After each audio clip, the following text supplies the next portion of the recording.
Hello friends, जय भारत, जय Hindustan. I am Mayank Rajesh and you are watching info and study. Friends, we are into the post Mauryan period. हम मौर्योत्तर काल को पढ़ रहे हैं और यहां पर आज जो हमारा टॉपिक होगा वो होगा कुषाण। ठीक है, देखिए मौर्योत्तर काल जब हमने शुरू किया था तो मैंने आपको बताया था कि मौर्यंस के बाद आपको दो पार्ट में जो मौर्योत्तर काल है, जो पोस्ट मॉडर्न पीरियड है, वो देखने के लिए मिलेगा। एक पार्ट आपका जो है वो नेटिव्स, क्योंकि देखिए है क्या कि जो मौर्यंस हैं तो मौर्यंस के सक्सेसर जो हैं, एक तो नेटिव सक्सेसर हैं जो देसी सक्सेसर हैं, और दूसरे जो हैं वो फॉरेनर्स हैं।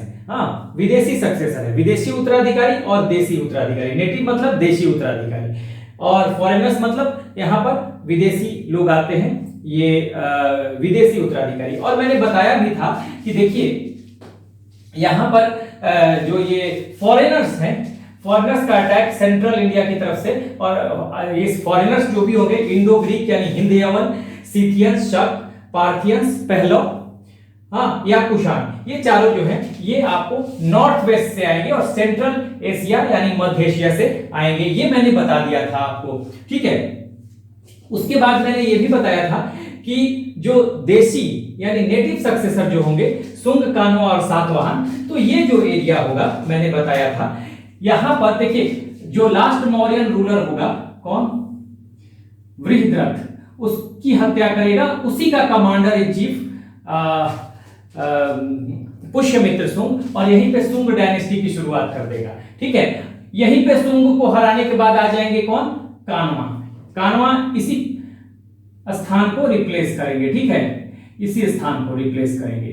ठीक है, सेंट्रल इंडिया का पार्ट है और ईस्ट में भी चला जाएगा, पाटलिपुत्र, ये सब आ जाएंगे इसमें आपको सुंग डायनेस्टी और कानवा डायनेस्टी में। तो ये ब्राह्मण है, पहले सुंग आएगा फिर वहीं पे कानवा आएगा। उसके बाद आपको सातवाहन आ जाएंगे दक्षिण भारत में। ठीक है ना, दक्षिण भारत में शुरुआत इनकी यहां से होगी और बाद में ये सातवाहन जो है मतलब इनका महाराष्ट्र होगा, कर्नाटका होगा, आंध्र होगा, इनको आंध्र सातवाहन भी कहते थे। तो ये तो शुरुआत तो दक्षिण से होगा, लेकिन बाद में ये चूंकि कानवा को हरा के आएंगे, ठीक है, ये कानवा को हरा के आएंगे तो ये जो है आगे भी बढ़ जाएगा, नहीं ये पूरा क्षेत्र इनका हो जाएगा। ठीक है ना, इनका विस्तार इधर भी हो जाएगा, लेकिन ओरिजिन इनका साउथ इंडिया से होगा। तो इस तरह से हमने बताया था कि मौर्यंस के बाद कुछ मौर्यंस के डाउनफॉल के बाद जो डाउनफॉल होगा मौर्यंस का, तो उसके बाद कुछ देशी ताकतें आएंगी, कुछ विदेशी ताकतें होंगी।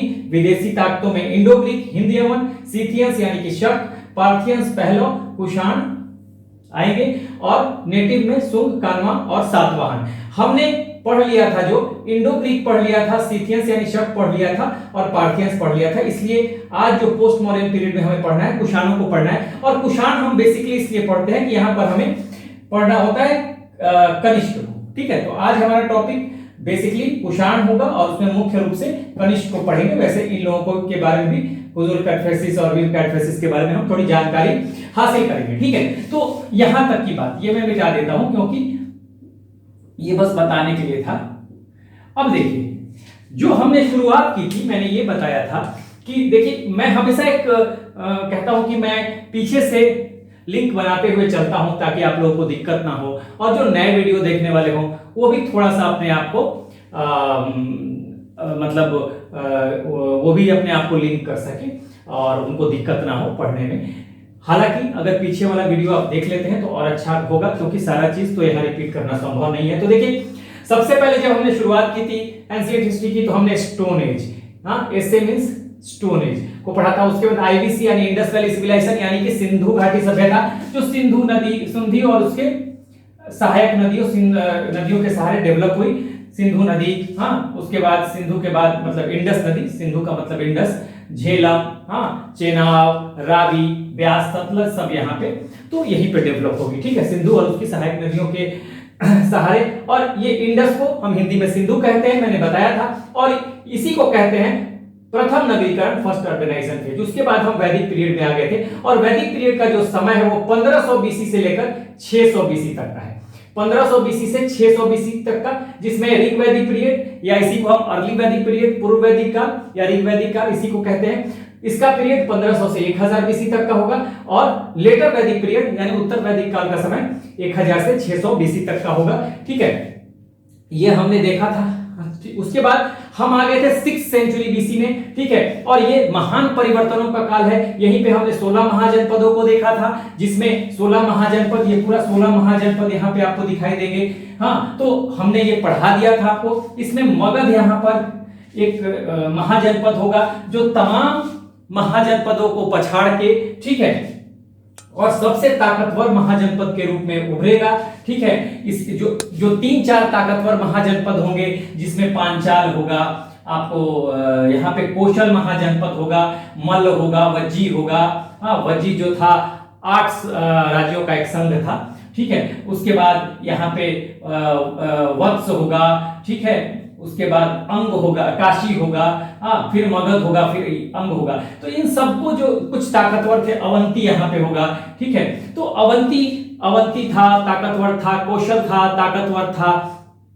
ठीक है, मगध ताकतवर था महाजनपदों में, और वत्स, काशी, हाँ, तो ये सब भी कुछ ताकतवर थे। तो मगध क्या करता है, इन सबको अपने आप में मिला लेता है ये। ठीक है, तो मिला लेगा और सबसे ताकतवर महाजनपद के रूप में मगध उभर कर आएगा। ठीक है, ये महान परिवर्तनों का काल है, महान परिवर्तनों का समय इसको कहते हैं।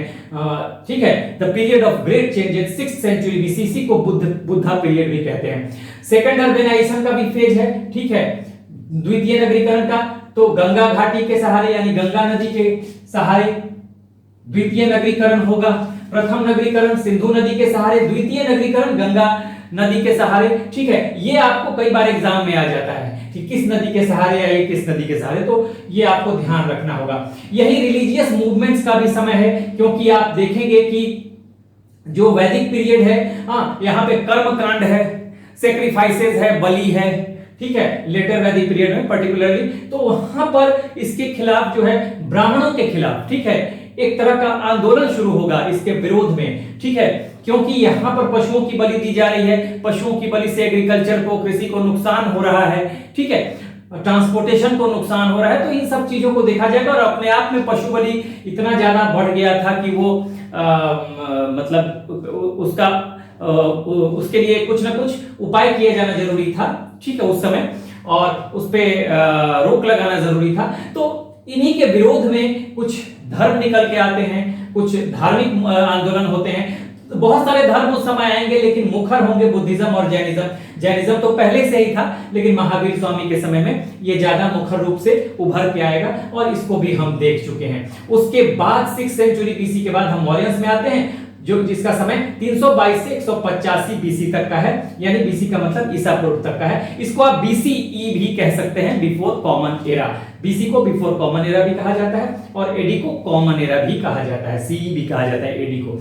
ठीक है, उसके बाद पोस्ट मॉडर्न पीरियड हमने देखा, और पोस्ट मॉडर्न पीरियड में मैंने बता दिया कि हमें नेटिव और फॉरेन सक्सेसर्स को पढ़ने हैं। लेकिन इसका जो है, देखिए, ऐसे ही नहीं बना। मैंने ये भी बताया था कि स्टोन एज पे आए, उसके बाद ये शहरी सभ्यता थी, ये खत्म हो जाती है। फिर वैदिक पीरियड आता है, जो देहाती सभ्यता थी, रूरल, ये अर्बन सिविलाइजेशन, ये रूरल सिविलाइजेशन। और यहां पर आप देखेंगे, तो यहां पर देखेंगे ऋग वैदिक काल तो बहुत सिंपल है, लेकिन यहां आते आते यहां पर जो है ये मैंने बताया कि कर्म कांड ये सब बढ़ जाएगा। और यहां पर जो है सिंपल है, यहां लड़ाई नहीं होता।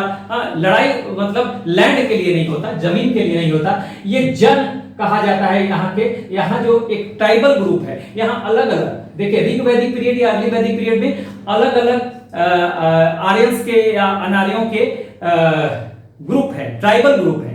ठीक है ना, जनजातीय ग्रुप है। ठीक है ना, ये जो है इस समय एक ट्राइबल समाज है।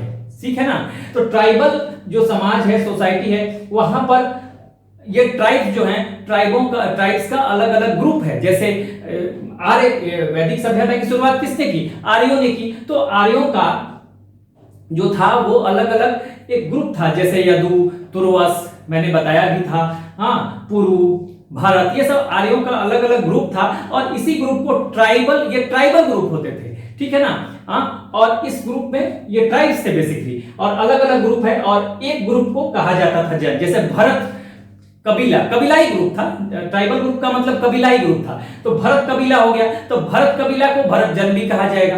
यदु कबीला हो गया तो यदु जन भी कहा जाएगा। तो आर्यों के कबीले थे, ऐसे ही अनार्यों के भी कबीले थे, जैसे पख्त, भलानस, तो अनार्यों के भी। तो कबीलाई समाज था, ट्राइबल ग्रुप था। तो मैंने ये बताया था कि यहाँ पर जो था लड़ाइयां जमीन के लिए, लैंड के लिए नहीं होती, केवल उस जन में यानी उस ट्राइबल ग्रुप में अगर जो लोग हैं उनकी रक्षा के लिए लड़ाई होगी, या उस ग्रुप में पशुधन की रक्षा के लिए, और पशुधन में खासकर गायों की रक्षा के लिए। गाय का इंपॉर्टेंस बहुत ज्यादा है ऋग्वैदिक पीरियड में। तो वहां पे ये क्या होता है, तो लड़ाई उसको बचाने के लिए होगी। इसीलिए इसका जो राजा है, ठीक है, इस जन का जो हेड होगा, मुखिया होगा या जो राजा होगा, क्योंकि जनों की रक्षा करनी है तो उसको जनस्य गोपा भी कहा जाएगा, और चूंकि गायों की रक्षा करनी है तो उसको गोपति कहा जाएगा। लेकिन यहां आते आते जन जो है जनपद में चेंज हो जाएंगे। जनपद का मतलब एक जन दूसरे जन पे अटैक करेगा और जीतकर अपने आप में मिला लेगा।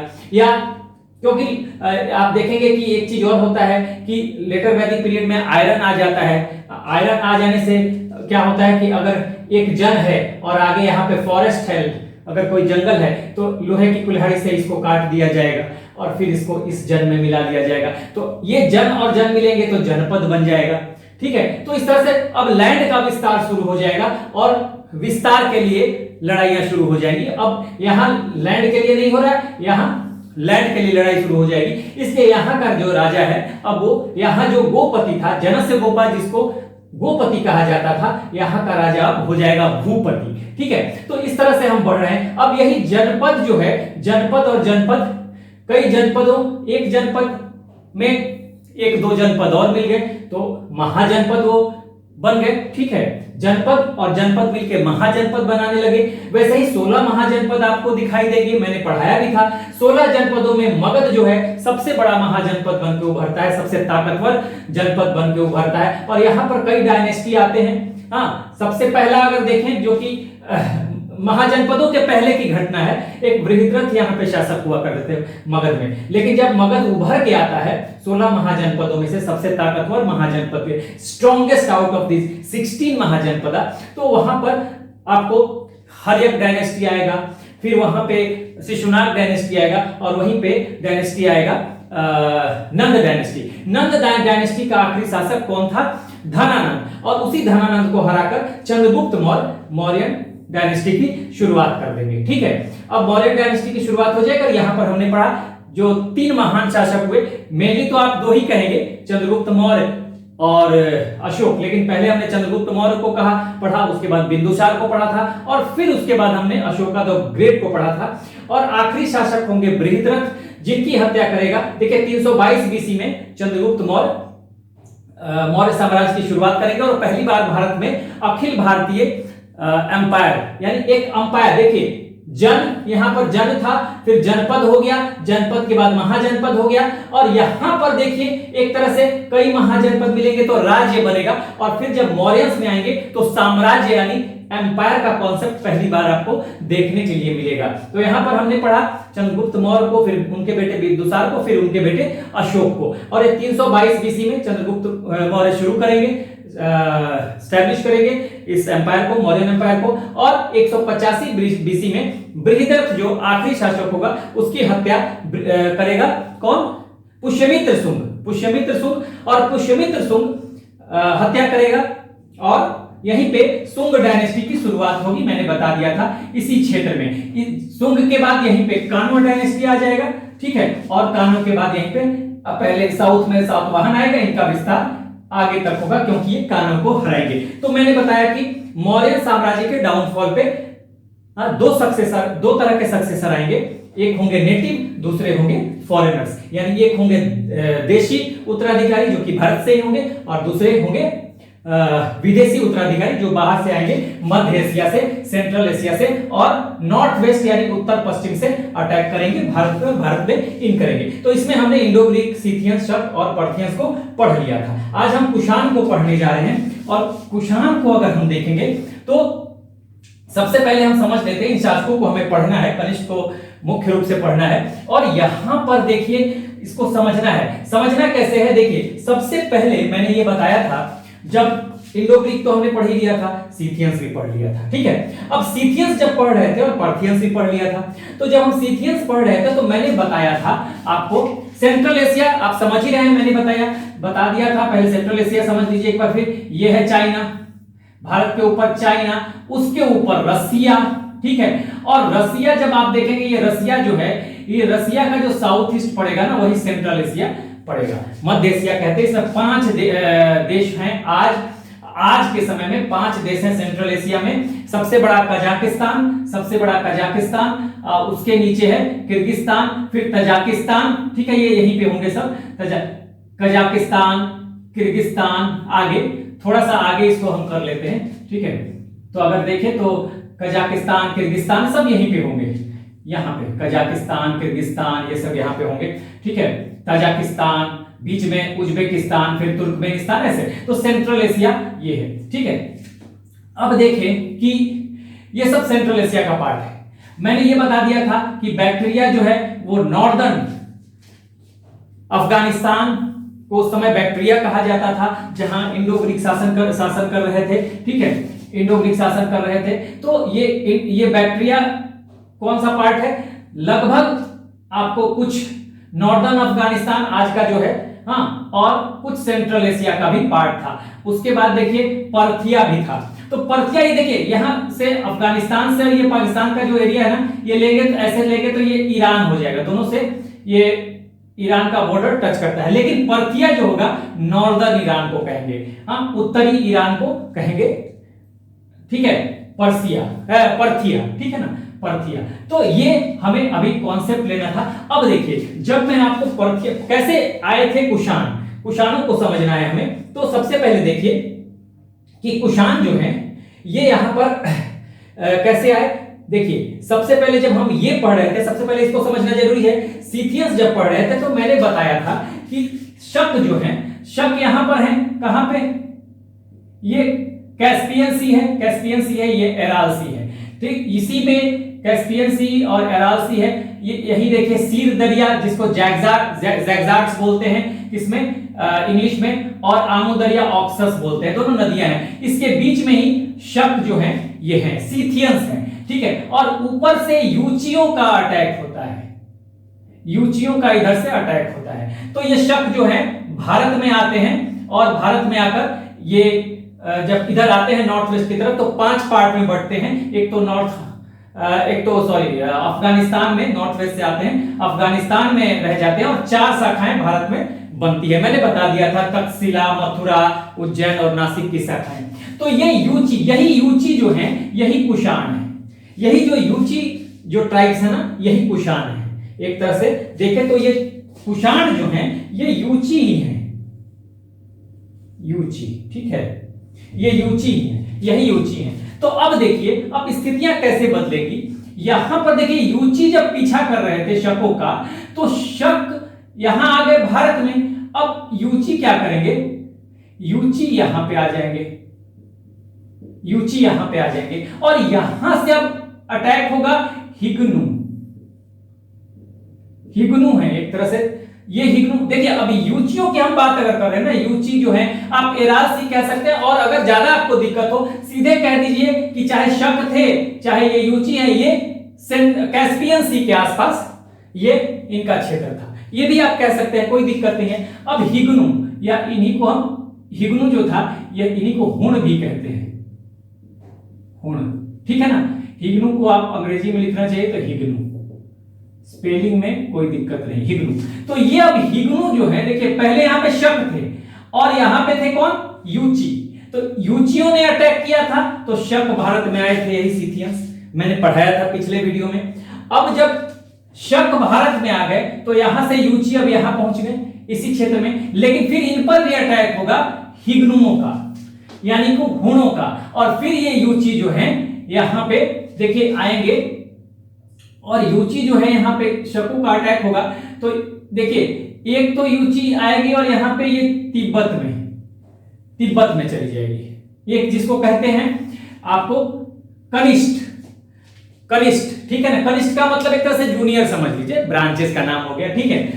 दूसरी जो इसकी ब्रांच चलेगी, ये आएगी पहले इधर, यहीं से दूसरी ब्रांच जो आ रही है, ये यूची एक यहां से आएंगे और ये चले जाएंगे। एक जो दूसरी ब्रांच आएगी ऐसे देखिए, ये पहले आएगी बैक्टीरिया में और बैक्टीरिया से परथिया और परथिया से फिर यहां पर ये भारत में इन कर जाएगी। ठीक है, समझ गए? ये यूची कैसे, एक तो आया, एक ब्रांच इधर से आया और ये चला गया तिब्बत में चला गया। ये तिब्बत है, ठीक है ना, तिब्बत आप लिख लीजिए, तिब्बत कोई दिक्कत नहीं है। चलिए लिख ही देता हूं, हिंदी में ही लिख देता हूं तिब्बत। और यहां पर अब दूसरी ब्रांच जो आ रही है, दूसरी ब्रांच आई पहले बैक्टीरिया से आई परथिया। बैक्टीरिया मैंने बता दिया नॉर्थ अफगानिस्तान और सेंट्रल एशिया, मध्य एशिया का कुछ पार्ट है, उसी को बैक्टीरिया कहा जाता है। फिर आते हैं परथिया में। हाँ, परथिया नॉर्थ ईरान का पार्ट, वैसे तो ये पूरा ईरान हो जाएगा। और ये करते हुए इस तरह से भारत में इनका प्रवेश होता है, किनका, कुषाणों का।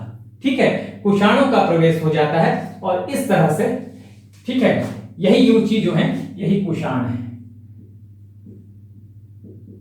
कुषाण है। ठीक है, तो इस तरह से फिर से समझिएगा, पहले यहां पे शक थे सीथियंस, इनका पीछा कर रहे थे यही यूची कुषाण है, जिनका पीछा करने से जिन्होंने एक तरह से अटैक किया था, तो शक भारत में आ गए थे, यानी सीथियंस भारत में आ गए थे। पिछले वीडियो में मैंने बता दिया था। अब जब शक आ गए तो इसी जगह पे आ गए कौन, यूची।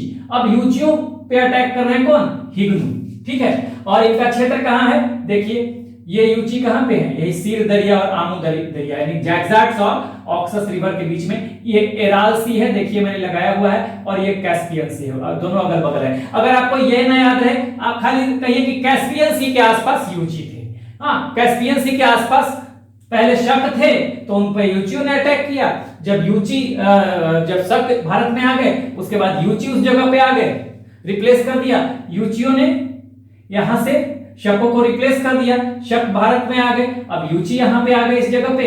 और हिग्नुओं का अटैक जब होता है तो फिर यूची और इन्हीं को हम कहते हैं कुषाण, जो कि आते हैं और इनकी दो ब्रांचेज आती है। एक कहा जाता है कनिष्ठ, ये कनिष्ठ है, हाँ, और दूसरा है जयेष्ठ, यानी कि एक तरह से सीनियर कह लीजिए, जो भी है। तो ये यहाँ पे आ जाते हैं, भारत में इन करते हैं। तो हमें तिब्बत वालों से कोई मतलब नहीं है, यही जो शाखा भारत में आएगी, ठीक है, यही वंश चलेगा। ठीक है, ये जो शाखा भारत में आएगी, दूसरी शाखा, यही वंश चलेगा। और इसको हम देख लेते हैं। अब जो कुषाण होंगे, देखिए यहां पे जो हमें पढ़ना है, हाँ, ऐसे तो ये देखिए पूरा मैंने डाल दिया है सीक्वेंस से, जो शासक यहां हुए, लेकिन बेसिकली हमें पढ़ना किसको है, कनिष्क को ही पढ़ना है। और इनके बारे में थोड़ी थोड़ी जानकारी लेनी है। कुजुल कैडफेसिस, ठीक है, अगर इनको अंग्रेजी में भी लिखना चाहें तो आप लिख सकते हैं। ठीक है,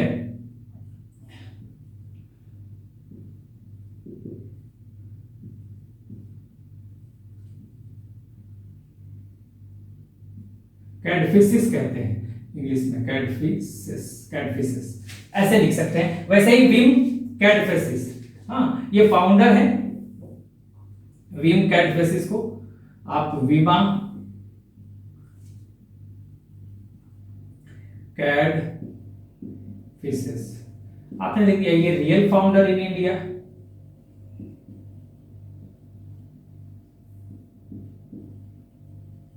ठीक है। देखिए आगे हम पढ़ेंगे कि ये कुषाणों का जो साम्राज्य था कनिष्क के समय में, हाँ, बहुत बड़ा साम्राज्य हो गया था, पहला अंतरराष्ट्रीय साम्राज्य, और चाइना का भी इसने कुछ पार्ट लिया हुआ था। ठीक है, तो ये रियल फाउंडर इन इंडिया। तो यहाँ पे हम कुजुल कैडफिसिस जो कि फाउंडर है, समझ जाइए। यहाँ पे मैंने सीक्वेंस बना दिया है, क्योंकि सबके बारे में जहां जहां जानकारी है वो हम यही दे देते हैं, बाद में स्थिर से इन तीनों को पढ़ लेते हैं। ठीक है, फाउंडर है कुजुल कैडफिसिस। विम कैडफिसिस या विमा कैडफिसिस रियल फाउंडर इंडिया, वास्तविक संस्थापक हैं कुजुल कैडफिसिस, हाँ, लेकिन वास्तविक संस्थापक कौन है, ये है विम कैडफिसिस। उसके बाद हमें पढ़ना है कनिष्क को, हाँ, कनिष्क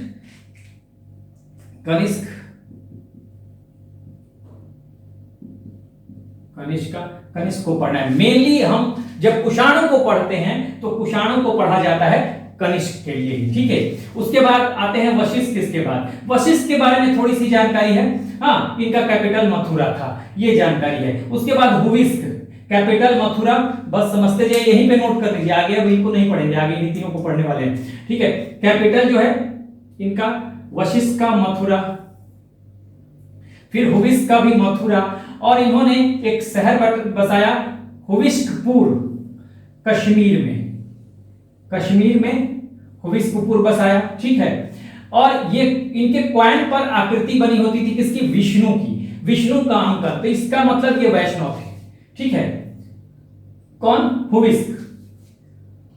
तीन बातें, कैपिटल मथुरा, सिटी बनाया, नगर बनाया हुविस्कपुर नाम से, कहां पे? कश्मीर में। और सिक्के जो थे इनके, क्वाइन जो थे, उस पे इन्होंने विष्णु का के चित्र का अंकन करवाया, तो ये वैष्णव थे इस तरह से। उसके बाद Kanishka second, Vasudev first, Kanishka third, कुछ नहीं जानना हमें। वसुदेव सेकेंड के क्वाइन पे शिव और विष्णु होते थे, तो ये भी आपको ध्यान रखना, शिव और विष्णु हैं वसुदेव सेकेंड के सिक्के पे। तो ये आपको सीक्वेंस है, देखिए, Kujula Kadphises, Vima Kadphises, Kanishka, Vashishtha, Huvishka, Kanishka second, Vasudev first, Kanishka third और वसुदेव सेकेंड। बस इसका सीक्वेंस आप कर लीजिए। उसके बाद हम इन तीनों के बारे में, इन दोनों के बारे में थोड़ा थोड़ा जानकारी लेंगे, फिर हम कनिष्क के बारे में पढ़ेंगे। आप चाहे तो एक स्क्रीनशॉट ले लें।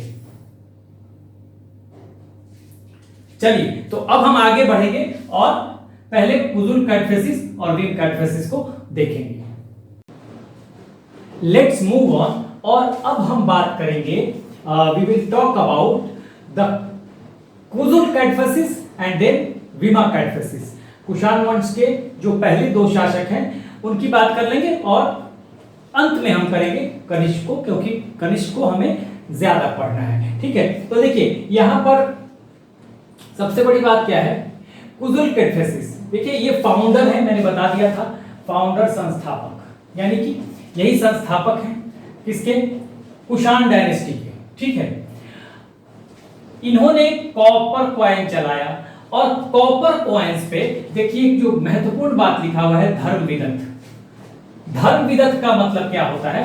फॉलोअर ऑफ बुद्धिज्म, बौद्ध धर्म को मानने वाला, ठीक है। तो धर्मविदत आपके लिए ये इंपॉर्टेंट बन जाता है, ठीक है, कि एक तो कॉपर कॉइन्स चलाया और उसके सिक्कों पे क्या लिखा हुआ था, तो धर्मविदत। और धर्मविदत का मतलब फॉलोअर ऑफ बुद्धिज्म, ये आपको ध्यान रखना है। और किस धर्म को मानने वाला था? तो ऑब्वियसली बौद्ध धर्म को मानेगा, क्योंकि इसके सिक्कों पर धर्मविदत लिखा हुआ है। तो ये आपको ध्यान रखना होगा एग्जाम के लिए। और जो स्क्रिप्ट यानी कि लिपि जो है, स्क्रिप्ट को हम कहेंगे लिपि, ठीक है, हिंदी वालों के लिए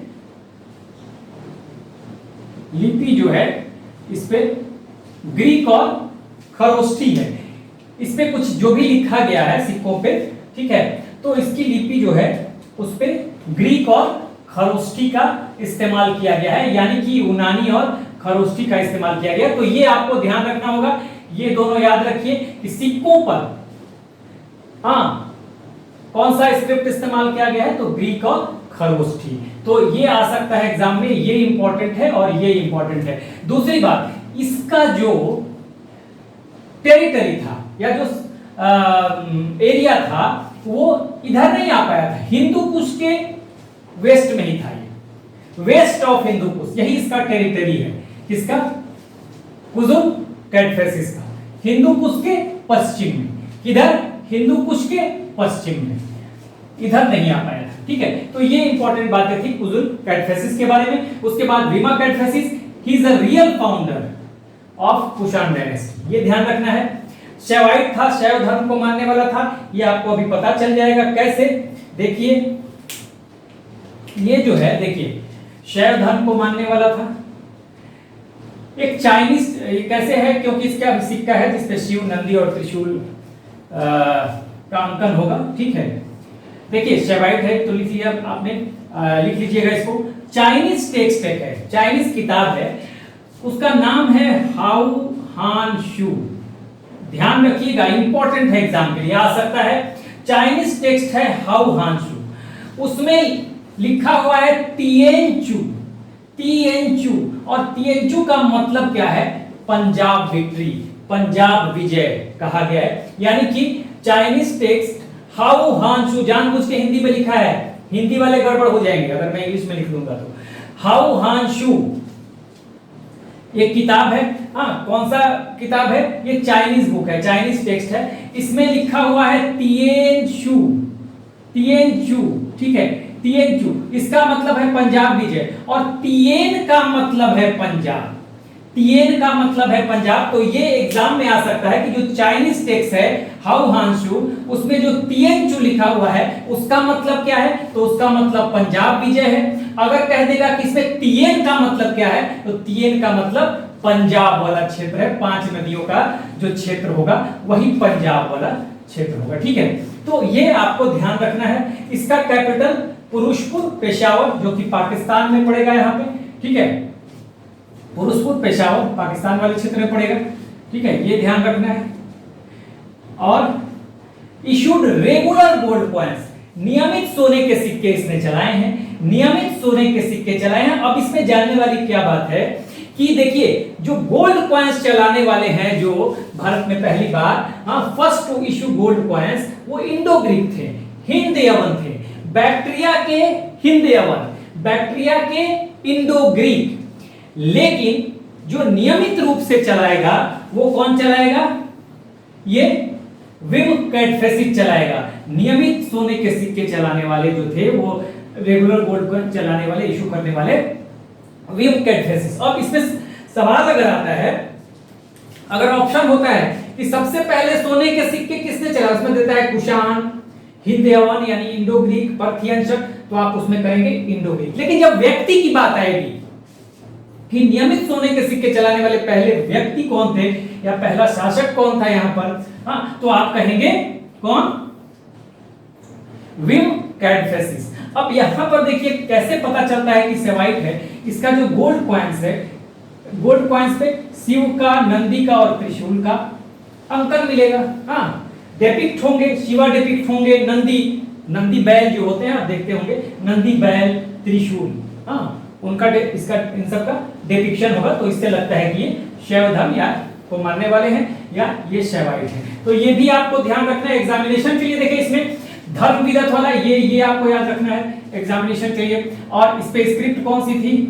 जो विम पुजुल कैटफेसिस के बारे में आपको याद रखना है कि ये इनका जो कॉपर का सिक्का था, तांबे का जो कॉइन था, सिक्का था, उस पर धर्म विदत लिखा हुआ है। धर्म विदत का मतलब आपको समझना है, इसका मतलब है बौद्ध धर्म को मानने वाला, फॉलोअर ऑफ बुद्धिज्म। इसलिए अगर आ जाए एग्जाम में कि पुजुल कैटफेसिस कौन से रिलीजन को फॉलो करता था, तो बुद्धिज्म को फॉलो करता था। और इस सिक्के पर कौन सा स्क्रिप्ट इस्तेमाल किया गया था? 2 स्क्रिप्ट हैं, ग्रीक और खरोष्ठी। विम कैटफेसिस के बारे में याद रखना है, रियल फाउंडर शैवाइट था। बेसिकली इसमें ये बहुत इंपॉर्टेंट है, हाउ हानशू कौन सा टेक्स्ट है भाई? तो चाइनीज है। इसमें तिएनचू जो लिखा हुआ है उसका मतलब है पंजाब विक्ट्री, पंजाब विजय, और इसमें तिएन का मतलब पंजाब है। तो यहां से सवाल बनता है आपका, ठीक है। कैपिटल तो पुरुषपुर पेशावर याद रखिए, कोई दिक्कत नहीं, एक बार देख जाइए, ऐसे कुछ नहीं है इसमें। यहां पर रेगुलर गोल्ड कॉइन चलाने वाला जो व्यक्ति है, हाँ जो शासक है, वो कौन है? विमा कैटफेसिस। विमा कैटफेसिस रेगुलर गोल्ड कॉइन्स यानी कि नियमित सोने के सिक्के चलाने वाला जो है वो है विम कैटफेसिस। लेकिन अगर आ जाए कि first to issue gold coins, अगर डायनेस्टी या वंश आ जाए तो इंडो ग्रीक, हाँ कुषाण, पर्थियंस, और उसमें अगर कोई ऑप्शन हो तो आप इंडो ग्रीक। इंडो ग्रीक पहले थे जिन्होंने सोने के सिक्के चलाए, सोने के सिक्के चलाए, लेकिन नियमित सोने का सिक्का चलाया किसने? विम कैटफेसिस ने। तो ये आपको ध्यान रखना होगा, व्यक्ति के जब नाम आएगा तो उसमें विम कैटफेसिस का नाम आएगा। तो ये आप एक बार ले लीजिए स्क्रीनशॉट। तो चलिए अब हम आगे देखेंगे कनिष्क को। So let us talk about the Kanishka, the great king of the Kushana dynasty. You may say the greatest king of the Kusana dynasty. And who is the greatest king? Kanishka. तो यहां पर हम बात कर रहे हैं कनिष्क के बारे में। तो देखिए कनिष्क के बारे में जब हम बात कर रहे हैं तो कनिष्क के बारे में देखिए, इस क्राउन कब हुआ था, मतलब सत्ता कब संभाली थी, राज्यारोहण कब हुआ था, तो 78 एडी में, और इसी को कह दिया गया शक संवत। ठीक है ना, शक संवत इसी को कहा जाता है, तो ध्यान रखिए। ठीक है, भारत सरकार भी इसी को मानती है, शक संवत को। और देखिए कैपिटल यानी राजधानी जो थी, इसकी दो राजधानियां थी, एक तो पुरुषपुर पेशावर पाकिस्तान में, पुरुषपुर आज पेशावर कहते हैं जो कि पाकिस्तान में है, और दूसरा जो है वो मथुरा में भारत में। ठीक है, तो एक बात ध्यान रखने वाली है, he was first to establish international empire, सर्वप्रथम अंतरराष्ट्रीय साम्राज्य की स्थापना की इसने। ठीक है ना, तो ये भारत में, हाँ, तो इसने बनाया ही, बाहर भी, क्योंकि चाइना वाइना तक भी इसका इसकी टेरिटरीज थी। ठीक है ना, चाइना में भी, चाइना के भी कुछ पार्ट को इसने जीता था। मुख्य रूप से देखें, देखिए पेशावर मथुरा तो हो ही गया, कैपिटल ही है। ठीक है, अफगानिस्तान था, पंजाब, भारत और पाकिस्तान वाला पंजाब दोनों। ठीक है, और ये कश्मीर, मथुरा कैपिटल है, देख लीजिए पाटलिपुत्रा, सबके बारे में जो यहाँ पर महत्वपूर्ण जानकारी है वो अभी दूंगा मैं। सिंध, हाँ, सिंध पाकिस्तान का पार्ट है। Parts of south India, south India में भी थोड़ा बढ़ गए थे ये। ठीक है, सेंट्रल एशिया यानी मध्य एशिया, पार्ट्स ऑफ चाइना, अभी बताया ना चाइना, सिल्क रूट पर इनका कब्जा था। सिल्क रूट जो कि चाइना से, जिसकी शुरुआत होती थी, ओरिजिन चाइना से था। सिल्क रूट को भी हम समझेंगे मैप पे थोड़ा सा। ठीक है, बस बेसिक जानकारी ले लेंगे। पार्ट्स ऑफ चाइना, देखिए वार हुआ था जिसमें इन्होंने डिफीट किया था पांचाओ या पांचाओ, जानबूझ के हिंदी में लिखा, हिंदी वालों के लिए, अंग्रेजी में भी यही स्पेलिंग होगा यही लिखेंगे, पांचाओ या पांचाओ। तो ये चाइनीज जनरल था, हाँ, चाइना का, चीन का सेनापति था, इसको हराया था और चाइना के कुछ पार्ट पे कब्जा किया था। किसने? कनिष्क ने। ठीक है, अब देखिए यहां पर कुछ महत्वपूर्ण बातें हैं। अफगानिस्तान का रब तक अभिलेख है, इससे यह पता चलता है कि चंपा, कौशांबी, साकेत और पाटलिपुत्र जो थे वो कनिष्क के साम्राज्य का हिस्सा थे। और ये बहुत इंपॉर्टेंट है, हाँ, इसको आप बिल्कुल ध्यान रखेंगे, पूछा जा सकता है एग्जाम में। ठीक है, उसके अलावा पंजाब तो है, कश्मीर में कनिष्कपुर या कनिष्कपुर भी इसको कहा जाता है, ये नगर बसाया, ये भी आपके लिए इंपॉर्टेंट हो सकता है। ठीक है, मथुरा था ही इसका पार्ट, क्योंकि मथुरा तो कैपिटल ही है, तो ये आपको ध्यान ही रखना है। ऐसे ही ये सब नॉर्मल है तो ये आपको याद रहेगा। पाटलिपुत्र के बारे में देखिए, अटैक किया पाटलिपुत्र पे, और पाटलिपुत्र पे अटैक करने के बाद इसको क्या क्या मिला, पहले तो अश्वघोष इनके पास आए, ये वाइस चेयरमैन होंगे। ठीक है, अश्वघोष जो कि आपके वाइस चेयरमैन या वाइस प्रेसिडेंट कह सकते हैं, उपाध्यक्ष होंगे। चौथी बुद्धिस्ट काउंसिल यानी चौथी बौद्ध संगति होगी कनिष्क के समय में ही। ठीक है, उसके बाद begging bowl of Buddha, Buddha का भिक्षा पात्र था।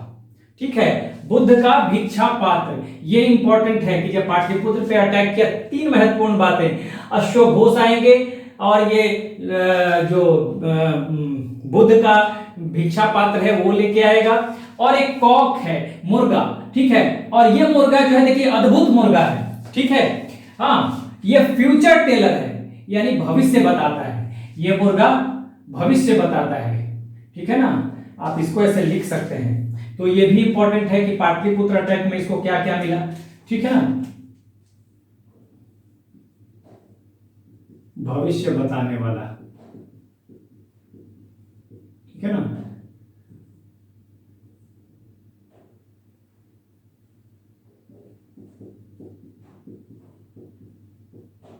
भविष्य बताने वाला मुर्गा, कॉक। ठीक है, उसके बाद देखिए सिंध, सिंध जो है, सिंध, विक्ट्री ऑफ सिंध, इसकी जानकारी मिलती है सुई विहार इंस्क्रिप्शन, सुई विहार अभिलेख से। तो ये सब इंपॉर्टेंट चीजें पूछ देगा आपसे एग्जाम में कि कहां से ये जानकारी मिलती है। हाँ, सिंध विजय की। ठीक है, या ये जो टेरिटरीज है, हाँ, ये कनिष्क के साम्राज्य के हिस्सा थे। तो ये आपको जानकारी रखनी पड़ेगी कि किस अभिलेख से या किस इंस्क्रिप्शन से ये जानकारी मिलती है। इंस्क्रिप्शन या अभिलेख, हिंदी में अभिलेख, इंग्लिश में इंस्क्रिप्शन। तो ये आपके लिए इंपॉर्टेंट हो जाता है। ठीक है, पार्ट्स ऑफ चाइना ये बता ही दिया, पार्ट्स ऑफ चाइना में ये वार होता है और ये पांचाओ या पांचाओ को हराता है, जो एक चाइनीज जनरल है। ठीक है, तो इससे पता चलता है कि चाइना पे भी कंट्रोल था, और सिल्क रूट पे तो कंट्रोल था ही, तो सिल्क रूट तो चाइना से ही उसका ओरिजिन था, अभी मैं बताऊंगा, और मध्य एशिया। ठीक है, ये बातें इधर हो गई। ठीक है, उसके बाद देखिए इधर, ये महत्वपूर्ण बात, ये अपने को कहता था देवपुत्र, सन ऑफ गॉड। ठीक है, सन ऑफ गॉड, ये क्या कहता है, इंपॉर्टेंट है आपके लिए, इस पे सवाल आ सकता है कि कनिष्क क्या कहता था, देवपुत्र। और देखिए मैंने यहां पे बनाया हुआ है, अशोक अपने आप को डियर टू गॉड, हाँ, देवताओं का प्यारा, ठीक है ना, डियर टू गॉड कहता था, देवनाम पिया या देवना पिया। और ये कहता है son of God, Devaputra, Ashoka Maurya dynasty के। ठीक है, तो यहां दोनों में एक डिफरेंस आपको देखने के लिए मिल रहा है कि मौर्य शासक अशोक जो था अपने आप को डियर टू गॉड, हाँ, देवताओं का प्यारा, ईश्वर का प्यारा। ठीक है, तो ये कहता था, देवनाम पिया कहता था, लेकिन ये कहता था देवपुत्र, हाँ, देवताओं का पुत्र। तो ये अंतर है। सिल्क रूट पे कंट्रोल था पूरा। अब सिल्क रूट का बहुत महत्व था ट्रेड के लिए, ये हम देख लेंगे अभी मैप में। उसके बाद एक उपाधि इसने लिया था, ये बड़ा इंपॉर्टेंट है, देखिए, देवपुत्र शाही शाहानुशाही, बड़ा लंबा नाम है ये, देवपुत्र शाही शाहानुशाही, याद रखिएगा। उपाधि कौन सी थी, एक तो उपाधि और फिर देवपुत्र। ठीक है, उसके बाद देखिए गोल्ड कॉइन, सोने के सिक्के जो इसके थे, उस पर महात्मा बुद्ध के हेराक्लीज, हेराक्लीज एक ग्रीक गॉड है, यहां पे आप लिख लीजिए, ग्रीक गॉड, ठीक है ना, यूनानी देवता। उसके अलावा सूर्य, सन, अग्नि, फायर गॉड कह सकते हैं अंग्रेजी में, और शिवा, इनका डिपिक्शन है, यानी कि अंकन है। बुद्ध की का पिक्चर है, हेराक्लिस का पिक्चर है, तो ये आप कैसे गोल्ड कॉइन्स थे। उसके बाद कॉपर कॉइन्स, यानी कि तांबे के सिक्के भी हैं इसके। तो तांबे के सिक्के पे देखिए क्या है कि यहां पर एक अग्निवेदी बनी हुई है। ठीक है, और अग्निवेदी पे ये कनिष्क डूइंग सेक्रीफाइस, बलि दे रहा है। ठीक है ना, बलि, ये बलि दे रहा है, सेक्रीफाइस का मतलब बलि, ठीक है ना, कनिष्क बलि दे रहा है, ये इंपॉर्टेंट है।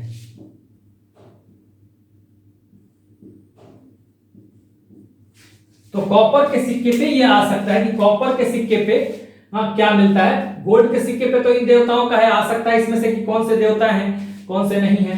ठीक है, और यहां पर देखिए कि कॉपर के कॉइन्स पे यानी तांबे के कॉइन्स पे हाँ क्या मिलता है भाई, तो एक अग्निवेदी है। देखिए ये अग्निवेदी है, ये मैं लिख देता हूं यहां पर, अग्निवेदी है ये, एक तरह से कनिष्क क्या करता है, ये अग्निवेदी, ये जो चौकोर मैंने बनाया है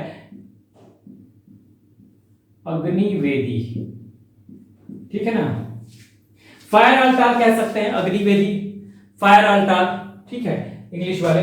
तो अग्निवेदी, और यहां पर दिखाया गया कि कनिष्क एक डिपिक्शन है। हाँ, तो कॉपर कॉइन डिपिक्ट्स व्हाट, हाँ, कॉपर कॉइन डिपिक्ट्स व्हाट, हाँ, it depicts that Kanishka is doing sacrifice.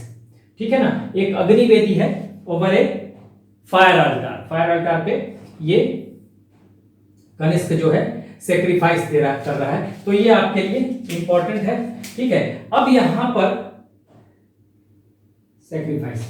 अब चौथी बुद्धिस्ट काउंसिल या फोर्थ बौद्ध संगीति, ठीक है, ये किसके समय में हुई थी, कनिष्क के समय में हुई थी। अब इसमें देखिए कहां हुआ था, ये मैं पहले भी जब पढ़ा रहा था बौद्ध धर्म वो पढ़ा चुका था, कुंडलवन कश्मीर आ जाएगा, वेन्यू कहां हुआ था, वेन्यू, वेन्यू आप कह दीजिए, ये ऐसे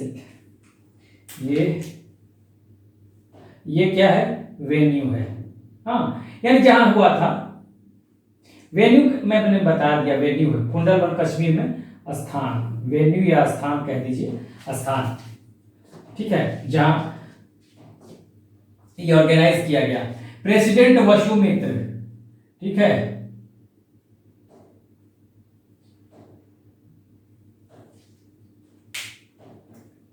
प्रेसिडेंट है वसुमित्र, और इसके प्रेसिडेंट मतलब कि अध्यक्ष वाइस प्रेसिडेंट उपाध्यक्ष अश्वघोष। डिसीजन क्या हुआ, निर्णय क्या हुआ, देखिए बुद्धिज्म जो है यहाँ पर, बौद्ध धर्म जो है हीनयान और महायान में बढ़ गया। देखिए अगर आ जाए कनिष्क हीनयान का फॉलोअर था या महायान का, तो ये फॉलोअर था महायान का। महायान बुद्धिज्म का को फॉलो करता था, ठीक है ना। और हीनयान और महायान में बटा, इस पे मैं पूरा वीडियो दे चुका हूं आपको, इसका डिफरेंस भी बता चुका हूं। और बुद्धिज्म जब मैं पढ़ा रहा था वहां पे मैंने पूरा डिटेल बताया, हीनयान महायान का डिफरेंस भी बताया। बेसिक डिफरेंस समझ लीजिए कि हीनयानी जो हैं वो बेसिकली ओरिजिनल टीचिंग को मानते हैं बुद्ध के, ठीक है। जबकि महायानी जो हैं वो कुछ बदलाव के साथ, कुछ बदलाव के साथ उसको एक्सेप्ट कर लेते हैं। ये थोड़ा सा ऑर्थोडॉक्स कहे जाते हैं, पुरातनवादी, क्योंकि ये ओरिजिनल टीचिंग्स को exactly verbatim word for word जैसा एग्जैक्टली लिखा हुआ है वैसा ही मानेंगे। ये कहते हैं थोड़ा सा बदलाव के साथ भी अगर हम मान ले तो कोई दिक्कत नहीं है, ठीक है। ये महात्मा बुद्ध को देवता नहीं मानते, एक महान व्यक्ति मानते हैं। इसलिए ये क्या करते हैं, हीनयानी ये क्या करते हैं, ये मूर्ति की पूजा नहीं करते महात्मा बुद्ध की, आइडल वर्शिप नहीं है। लेकिन ये चूंकि देवता मानते हैं और देवता मानते हैं तो ये मतलब देवता का क्या होता है, इनकारनेशन होता है। तो इनकारनेशन होता है, तो इनकारनेशन यानी कि अवतार होता है, तो उसकी मूर्ति बनती है, देवताओं की मूर्ति बना के पूजा की जाती है। और यहाँ चूंकि महान पुरुष मानते हैं, कहते हैं भाई पुरुषों का तो पूजा, इंसान का तो पूजा होता नहीं, एक इंसान मानते हैं, महान व्यक्ति, ठीक, महान इंसान, तो इंसानों की पूजा नहीं होती, इसलिए मूर्ति बना के पूजा नहीं करते, मूर्ति पूजा नहीं करते। बुद्ध के आइडल यानी कि बुद्ध की मूर्ति बना के पूजा नहीं करते, लेकिन ये बुद्ध की मूर्ति बना के पूजा करते हैं। कहते हैं कि ये वेजिटेरियन थे और ये नॉन वेजिटेरियन हो गए, क्योंकि ये लोग बाहर से आए, फॉरेन से आए, विदेशों से आए, तो ये नॉन वेज भी खाते थे। तो इसीलिए इन्होंने बौद्ध धर्म को फॉलो भी किया उसके चेंज्ड फॉर्म के साथ। तो ये कहा जाता है कि ऑर्थोडॉक्स हैं और ये लिबरल हैं। बाकी पूरा मैंने वीडियोस बनाया हुआ है इस पे, हीनयान महायान पे, यहाँ पे मैंने बेसिक बता दिया। वैसे 4 बुद्धिस्ट काउंसिल हुए थे, यानी 4 बौद्ध संगतियां हुई थी। पहला जो हुआ था वो अजात शत्रु के समय हुआ था राजगीर या राजगृह में, ठीक है। और उसकी अध्यक्षता की थी महाकश्यप ने, ठीक है। दूसरा हुआ था कालाशोक के समय वैशाली में, उसकी अध्यक्षता की थी सर्वकामिर ने, ठीक है। तीसरी बुद्धिस्ट काउंसिल जो हुई थी वो हुई थी अशोक के समय में, ठीक है। और वो हुआ था पाटलिपुत्र में, ठीक है। और मोगली पुत्र तिष्य ने इसकी अध्यक्षता की थी। और चौथी बुद्धिस्ट काउंसिल जो हुई वो हुई कनिष्क के समय में, जिसका पूरा ब्यौरा मैंने यहां पर दे दिया है। हीनयान को आप कहेंगे अंग्रेजी में ग्रेटर व्हीकल और महायान को हीनयान को कहेंगे लेसर व्हीकल और महायान को कहेंगे ग्रेटर व्हीकल। क्या, हीनयान को लेसर व्हीकल और महायान को ग्रेटर व्हीकल। तो यहां पर जो है देखिए ये रक्तक अभिलेख को आपको ध्यान में रखना है एग्जाम के लिए, ठीक है। और पाटलिपुत्र पे अटैक जब किया था कनिष्क ने, तो क्या क्या चीजें इसको मिली थी। एक तो अशोक घोष को लेके आया था, अशोक घोष आए थे इसके कोर्ट में, जिन्होंने, जो कि उपाध्यक्ष भी रहे चौथे बुद्धिस्ट काउंसिल का। और उसके बाद महात्मा बुद्ध का भिक्षा पात्र और एक ऐसा मुर्गा जो कि भविष्य बताता था, अद्भुत मुर्गा था। ये सब चीजें, पार्ट्स ऑफ चाइना जो इसने जीता, वॉर में डिफीट किया किसको, चाइना से जब युद्ध हुआ, पांचाओ चाइनीज जनरल था, इसको इन्होंने डिफीट किया। तो ये सब आपको ध्यान रखना है, ठीक है।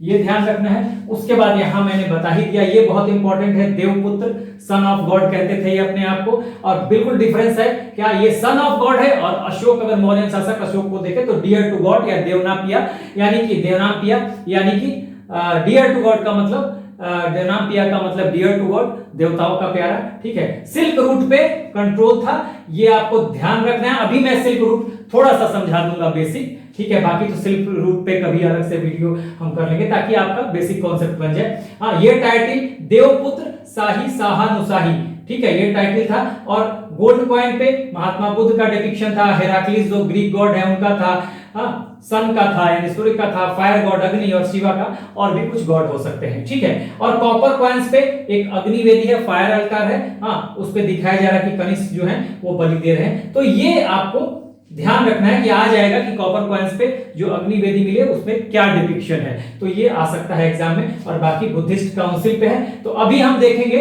पहले आप एक बार स्क्रीनशॉट ले लें, ठीक है। तो आपने स्क्रीनशॉट ले लिया होगा। अभी हम समझेंगे सिल्क रूट को, ठीक है। तो बढ़ते हैं आगे। तो देखिए अभी हमने पढ़ा कि सिल्क रूट जो था, जिसे रेशम मार्ग कहा जाता था, वो कंट्रोल था कनिष्क का उस पे, ठीक है ना। अब देखिए कि अगर कनिष्क का कंट्रोल था तो ये रेशम मार्ग था क्या। देखिए मैंने ये बताया है कि रेशम मार्ग जो था ये चाइना से इसका ओरिजिन होता था। इसका ओरिजिन था चाइना से निकलता था ये, ठीक है। और चाइना में उस समय रेशम का प्रोडक्शन बहुत ज्यादा होता था, और टेक्निक भी सिर्फ चाइना में ही होता था, और टेक्निक भी चाइना के ही पास था। इसलिए जब दूसरे देशों से चाइना क्या करता था कि इसी रेशम मार्ग के थ्रू, ठीक है, जो रेशम मार्ग होगा अभी मैं बताऊंगा, तो जो देश पड़ेंगे रेशम मार्ग में, वहां से चाइना सामान खरीदेगा और उसके बदले वो रेशम दे देगा पैसा ना देके, ये होता था, ठीक है। तो बहुत बड़ा ट्रेड होता था उस समय इस रूट से।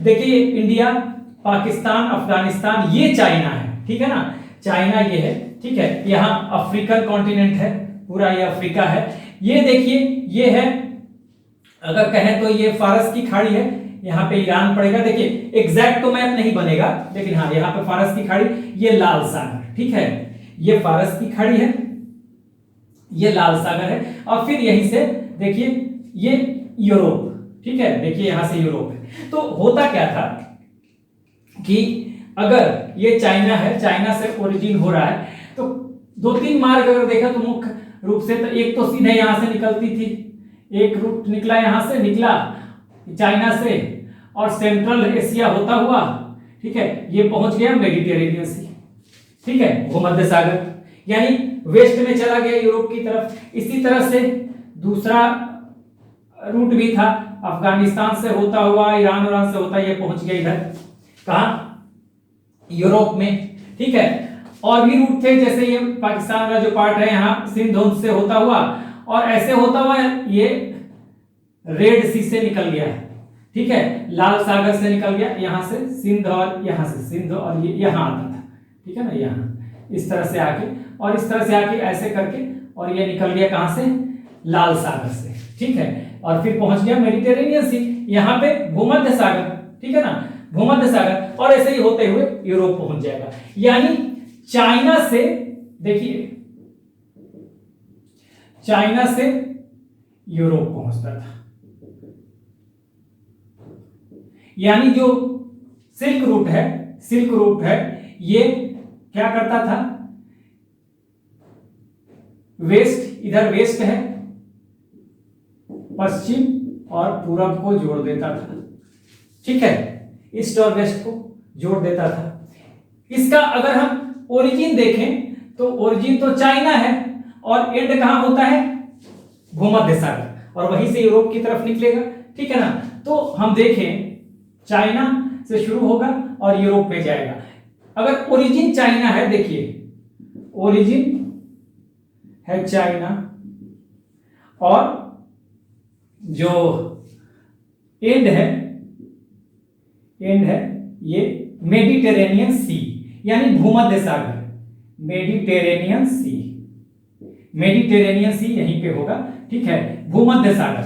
तो भूमध्य सागर में जाएगा, फिर वहां से ये निकल जाएगा कहां पे, यूरोप की तरफ। देखिए ये यूरोप है सारा, ठीक है ना, ये सारा यूरोप है, अफ्रीका है। तो इस तरह से अब इधर आएंगे तो नॉर्थ अमेरिका, साउथ अमेरिका, तो वो अलग हो गया, ठीक है। तो यहां पर ये बेसिकली आपका जो है ये रेशम मार्ग था। अब रेशम मार्ग पे देखिए, अगर ये हो गया कंट्रोल, यहां पे इस रेशम मार्ग पे कंट्रोल अगर कनिष्क का था, यही ना था, देखिए इसी पे कंट्रोल हो गया।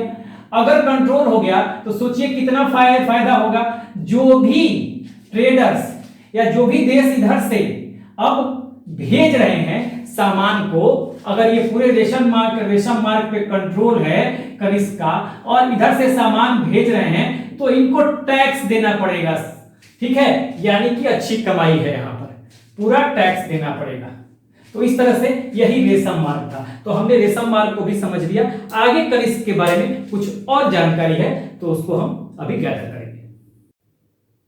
आइए अब कनिष्क के बारे में कुछ और चीजों को जानते हैं, कुछ और बातों को देखते हैं। तो देखिए यहां पर जल्दी जल्दी देखते हैं। देवकुल बनवाया मथुरा में देवकुल बनवाया और यहां पर देवकुल में क्या किया कि स्टैचू बनवाया, मूर्ति बनवाया। किसका बनवाया? अपना, देखिए कनिष्क का लिखा हुआ है, और भीम कैडफेसिस, ये इसके फादर थे कनिष्क के, भीम कैडफेसिस, तो दोनों की मूर्तियां बनवाई। और इन मूर्तियों में देखिए रोमन चोगा पहने हुए हैं, टोपा है, टोपा कहते हैं इसे, तो टोपी हम कह सकते हैं, कैप टोपा उसको कहेंगे बड़ा, और नोकीला जूता, इसको आप हेवी लॉन्ग कोट कह सकते हैं, कैप कह सकते हैं, पॉइंटेड बूट जो होता है ऐसे निकला हुआ, ठीक है, पॉइंटेड बूट होता है तो वो आप कह सकते हैं, जैसे इस तरह का पॉइंटेड बूट, ये मान लीजिए कि जूता हो गया, और मान लीजिए इस तरह का कुछ शूज है, तो इस तरह का जैसे कि शूज हो गया, मान लीजिए ये इस तरह का शूज हो गया ना, तो इसमें ये पॉइंट निकला होगा, इस तरह पॉइंटेड बूट होगा ऊपर की तरफ, ठीक है ना, यही पॉइंटेड बूट। तो यहाँ पे इसने देवकुल बनवाया मथुरा में, और मथुरा में वहीं पे स्टैचू भी बनवाया, मूर्ति बनवाया, किसका अपना और अपने फादर भीम कैडफेसिस का, जो कि रोमन चोगा पहने हुए हैं, टोपी, कैप, टोपा कह सकते हैं, नोकीला जूता, पॉइंटेड बूट है, हेवी लॉन्ग कोट है, ठीक है। 13 स्टोरी ये टावर बनवाया था, 400 फुट, कहां पे? पेशावर में, ठीक है। और यहीं पे पेशावर में भी एक संघाराम यानी कि मोनेस्ट्री बनवाया, या इसको मोनेस्ट्री कहें या विहार भी कह सकते हैं, तो ठीक है। और इसके जो आर्किटेक्ट थे, स्थापत्यकार जो है वो अंगिलस, जो कि ग्रीक थे, यूनानी थे, या यवन कह सकते हैं, यवन कह सकते हैं, यवन या यूनानी, ठीक है। तो ये अंगिलस थे, तो ये ध्यान रखिएगा, ठीक है। आगे देखते हैं, तक्षशिला में एक नगर बसाया इन्होंने, सिरकप, तक्षशिला में सिरकप नाम का शहर इन्होंने बनाया, ठीक है। इनके कोर्ट पोएट यानी कि दरबारी कवि, जो राज कवि जो होते हैं, ठीक है, ये अश्व घोष थे, यही वाइस प्रेसिडेंट या उपाध्यक्ष भी थे चौथी बुद्धिस्ट काउंसिल जो कुंडलवन कश्मीर में हुई। इनकी कुछ किताबें हैं, बुद्ध चरित्र, सारीपुत्र प्रकरण, याद रखना ही सब, कई बार एग्जाम में आ जाता है, सौंदरानंद और सूत्र अलंकार। इनके जो फिजिशियन थे, ठीक है ना, जो जिनको आप रॉयल फिजिशियन भी कह सकते हैं, चिकित्सक, फिजिशियन यहां पे मैंने लिखा हुआ है, कौन था ये? चरक। इन्होंने चरक संहिता नाम की एक किताब लिखी है, चरक संहिता इनकी है, ठीक है, चरक संहिता किताब है। पृष्ठ पुरोहित जो थे संघरक्ष, इनके पुरोहित थे, पृष्ठ थे। वसुमित्र ये प्रेसिडेंट अध्यक्ष थे किसके? फोर्थ बुद्धिस्ट काउंसिल के। और वसुमित्र की एक बुक है महाविभास, ये देखिएगा किसकी है? वसुमित्र की। और वसुमित्र जो थे ये अध्यक्ष भी थे किसके? चौथे बुद्धिस्ट काउंसिल की, जो हुआ था कुंडलवन कश्मीर में। अशोक घोष इसके फोर्थ बुद्धिस्ट काउंसिल के उपाध्यक्ष थे। और देखिए किसके कहने पर, एक व्यक्ति है पार्श्व, यहां पे पार्श्व के कहने पे ही चौथी बुद्धिस्ट काउंसिल का आयोजन किया गया था।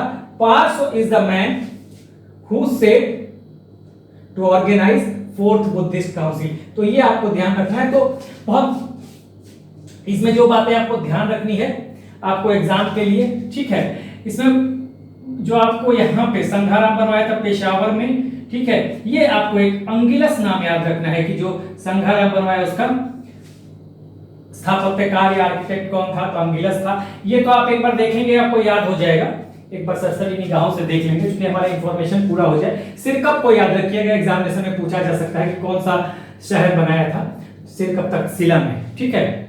वैसे तो कनिष्कपुर भी बनाया कश्मीर में, लेकिन तक्षशिला में सिरकप बनाया, ध्यान रखिएगा। कोर्ट पोएट अशोक घोष वैसे भी आपको याद रहेगा चौथे बुद्धिस्ट काउंसिल की वजह से। कुछ किताबें हैं ये आपको याद रहनी चाहिए, बार बार देखेंगे याद हो जाएगा, कई बार ऑप्शन बना के दे देता है, ठीक है। चरक इनके रॉयल फिजिशियन थे और चरक संहिता चिकित्सा शास्त्र की किताब भी है, ठीक है। पृष्ठ संघरक्ष ठीक है, चरक को याद रखिएगा इनके रॉयल फिजिशियन, और वसुमित्र तो आपको याद रहना ही है क्योंकि ये चौथे बुद्धिस्ट काउंसिल के प्रेसिडेंट, इनको चेयरमैन कह ले, प्रेसिडेंट कह ले, ठीक है, अध्यक्ष कहे हिंदी में। चौथे बुद्धिस्ट काउंसिल किसके कहने पर कराया था? Parshva. Parshva is the man who set to organise fourth Buddhist council या चौथी बौद्ध संहिति, पार्श्व के कहने पर कनिष्क ने कराया था। आप एक बार ले लें स्क्रीनशॉट। चलिए, तो अब नेक्स्ट हमें अब फाइनली देखना है कि कनिष्क के समय स्कल्पचर यानी मूर्ति कला का जो विकास हुआ, गांधार आर्ट और मथुरा आर्ट के बारे में थोड़ा सा बेसिक जानकारी हम लोग लेते हैं। तो आइए चलते हैं आगे, लेट्स मूव ऑन। और अब हम बात करेंगे स्कल्पचर यानी मूर्ति कला या मूर्ति स्थापत्य भी आप कह सकते हैं, ठीक है, कनिष्क के समय में जो शुरू हुआ। ठीक है, ये दो तरह का आर्ट डेवलप हुआ उस समय, एक तो गांधार आर्ट और दूसरा मथुरा आर्ट। ये कनिष्क के समय डेवलप हुआ। हालांकि गांधार आर्ट पर यूनानियों का भी प्रभाव है, तो इंडो ग्रीक जो हमने पढ़ा है उनका भी प्रभाव होगा, लेकिन ये शुरुआत हुई है कनिष्क के समय, ठीक है ना। तो देखिए, गांधार आर्ट और मथुरा आर्ट। गांधार आर्ट जो था ये नॉर्थ वेस्ट उत्तर पश्चिम में आपको देखने के लिए मिलेगा, खासकर गांधार, तक्षशिला, जलालाबाद, जलालाबाद, पेशावर, वहां देखने के लिए आपको मिलेगा। और जो मथुरा आर्ट है ये सिर्फ मथुरा में, ठीक है, मथुरा में ये गांधार, तक्षशिला, जलालाबाद, पेशावर, ठीक है, गांधार आर्ट। तो जब भी नॉर्थ वेस्ट की बात हो, कहीं आ जाए कि किधर देखने के लिए मिलेगा गांधार आर्ट, तो आप नॉर्थ वेस्ट की तरफ कहिएगा। और मथुरा आर्ट तो मथुरा में जो है भारत में, ठीक है। अब यहाँ पे सिर्फ महात्मा बुद्ध और बोधिसत्वों की मूर्तियां बनाई जाएगी गांधार आर्ट में, महात्मा बुद्ध और बोधिसत्व। बोधिसत्व का कॉन्सेप्ट मैंने बताया हुआ है पहले भी जब मैं बुद्धिज्म पढ़ा रहा था कि बोधिसत्व क्या करते हैं। महायान बुद्धिज्म में एक बिलीफ है कि बोधिसत्व जो होते हैं वो बार बार आते रहते हैं, दूसरों को भी एनलाइटेनमेंट दिलाने के लिए। खुद तो ज्ञान प्राप्त करते ही हैं, खुद ये एनलाइटेनमेंट जो है खुद के लिए भी प्रयास करते हैं कि खुद भी एनलाइटेंड हो और औरों के लिए भी प्रयास करेंगे। और ये जो है ये चाहते हैं कि औरों को भी हेल्प किया जाए एनलाइटेनमेंट में, इन अटेनिंग एनलाइटेनमेंट मतलब ज्ञान की प्राप्ति में। और सबसे ज्यादा अगर यहाँ मूर्ति बन रही है तो एक बोधिसत्व है मैत्रेय, जो कि फ्यूचर बुद्धा जिनको कहा जा रहा है कि ये जो आने वाले जो बोधिसत्व हैं, मैत्रेय बोधिसत्व समय समय पे कहा जाता है कि आते रहते हैं लोगों को एनलाइटेन करने के लिए, ठीक है। तो ये महायान बुद्धिज्म में एक अवधारणा है, ठीक है। तो मैत्रेय जो है कहा जा रहा है कि फ्यूचर बोधिसत्व जो है यही है, आने वाले दिनों में मैत्रेय जो है फ्यूचर बोधिसत्व यानी कि भविष्य के बोधिसत्व के रूप में आएंगे। यहाँ पर सिर्फ महात्मा बुद्ध और बोधिसत्व की ही मूर्तियां बनेगी। यहाँ बौद्ध धर्म से रिलेटेड, जैन धर्म से रिलेटेड, हिंदू धर्म से रिलेटेड सारी यहाँ पे मूर्तियां बनेगी, ठीक है। इम्पैक्ट क्या है? इम्पैक्ट देखिए, यहाँ पर जो बुद्ध की मूर्ति बनेगी या बोधिसत्व की, वहां पे ग्रीक गॉड अपोलो का प्रभाव देखने के लिए मिलेगा, यानी देखिए। और यहाँ पे आभा मंडल यानी कि ऑरा होता है, एक ऑरा, आभा मंडल को कहते हैं ऑरा, ठीक है ना। देखेंगे कि पीछे देवताओं का जो तो लगता है कि कोई आभा मंडल है, ऑरा दिखाई देता है सिर के पीछे, तो वो ऑरा यहाँ पे दिखाई देगा। ये ऑरा यहाँ पे दिखाई नहीं देगा, ठीक है। ये ऑरा यहाँ पे दिखाई, मैंने यहाँ पे दिखाई नहीं देगा, यहाँ पे दिखाई नहीं देगा, ठीक है। उसके बाद देखिए तमाम तरह की इसमें चीजें, बेसिक चीजें मैं बता देता हूँ, बाकी तो जब आर्ट एंड कल्चर पढ़ेंगे तो हम बहुत डिटेल पढ़ेंगे, ठीक है। इसी को हेलेनिस्टिक आर्ट भी कहते हैं, इसी को इंडो ग्रीक आर्ट भी कहते हैं। इंडो ग्रीक भी हमारे आए थे तो उनका भी तो प्रभाव होगा, ये यूनानियों का और भारतीयों के कल्चर का एक तरह से मिश्रण है, तो नेचुरली ग्रीक का तो प्रभाव होगा, इंडो ग्रीक का।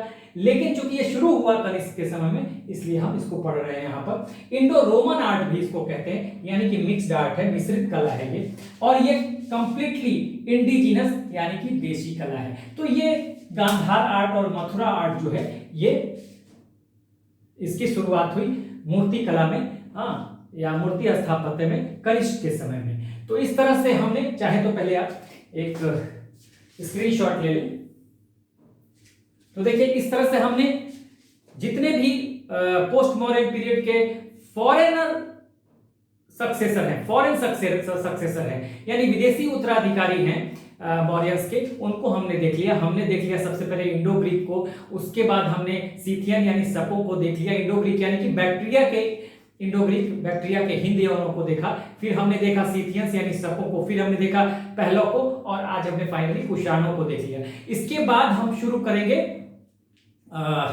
जो देशी ताकतें उभर के आई मौर्यन पीरियड के बाद, जैसे शुंग वंश, हाँ, कान्व वंश और सातवाहन वंश, इसको शुरुआत करेंगे, इसकी शुरुआत करेंगे। और जब सारा पढ़ लेंगे उसके बाद ये सेंट्रल एशियन जो रूलर्स आए हैं, इंडो ग्रीक, हाँ, हिंद यवन, आपको पर्थियंस, कुषाण, तो इनका क्या सेंट्रल एशिया से संपर्क का भारत पे क्या इंपैक्ट पड़ा। हालांकि ये इंपैक्ट ही है एक तरह से देखा जाए, लेकिन फिर भी हम एक अलग से उस पर एक वीडियो कर लेंगे सबका एक साथ, कि पॉलिटिकल इंपैक्ट क्या रहा, लिटरेचर पे क्या रहा, हाँ, आपको जो भी है आर्ट एंड कल्चर पे क्या रहा, तो वो हम सारा देख लेंगे। आर्ट एंड कल्चर पे ही तो है ये, ठीक है ना, लेकिन फिर भी हम उसको एक जगह देखेंगे। लेकिन पहले हम सारा पढ़ लें, पहले हम पोस्ट मॉडर्न पीरियड खत्म कर लें, उसके बाद हम आगे इस पे काम करेंगे, ठीक है। उसके बाद तो आपको लेटर पोस्ट नहीं, इसके बाद गुप्ता पीरियड हो जाता है, लगभग हम एंड पे हैं, ठीक है, एंशिएंट हिस्ट्री के। So this is end of the video. Do like, share and subscribe. Take care, keep smiling. जय हिंद।